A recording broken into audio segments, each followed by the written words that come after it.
Welcome everyone!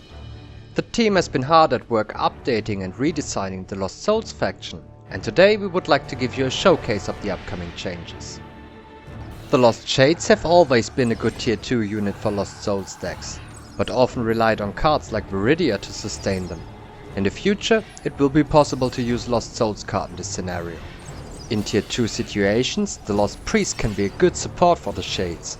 Not only he can deal with flying units, but he can also debuff enemies. Activating the Revenant's Doom effect early is an excellent preparation for using the newly buffed Revenant Blessing. With this, the unit's HP is only first life. When the units die, they return as Revenants and can then be supported with it. Look at the Void power pool. All the power previously bound by the units is now free to use. The only power required to maintain the army is the cost to recast Revenant's Blessing. After getting tier 3, Cultist Masters can accelerate the Void return of all the power that was unbound. This spell is Ethereal Storm, which has been buffed to only require one Revenant for its full effect. The red affinity makes enemies take more damage, while the blue affinity removes the damage reduction on frozen enemies, so you can still use all the powerful frost and shadow spells and play your Lost Souls the way you want. The Banestone now has an aura that extends the duration of all Revenants in a 30-meter radius indefinitely. It also has a new ability. It will damage the targeted enemy, and if it dies, a Lost Shade Revenant will spawn from its corpse.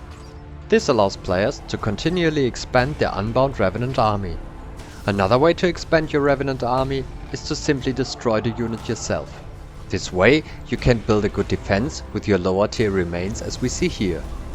Lost Warlord has also received changes. Instead of teleporting himself, he now projects a Revenant in a 40-meter range. This Revenant gives you ground presence. It can be used in combination with Nether Warp to cover longer distances. And the Lost Spirit ship is getting some changes as well. The biggest is that it can now recycle both Revenants and buildings. This means that it can vacuum up the Revenants created by Lost Warlord, as well as the Revenants spawned by Lost Evocation. Speaking of which, Lost Evocation now has twice as many charges, and the red affinity now buffs Lost Souls damage output by 100%. This helps players who want to build a more unit-focused deck. The Lost Spirit ship's crystal healing is powerful, but of course you can still use blood healing on your Revenants if you want a different playstyle, or are simply looking for more sustain options. Taken together, these changes should allow you to play as close to a pure Lost Souls deck as possible, giving the players more options than ever in building around a faction. We hope you have enjoyed this showcase and are just excited about these changes as we are. See you in the Forge, fellow Skylords.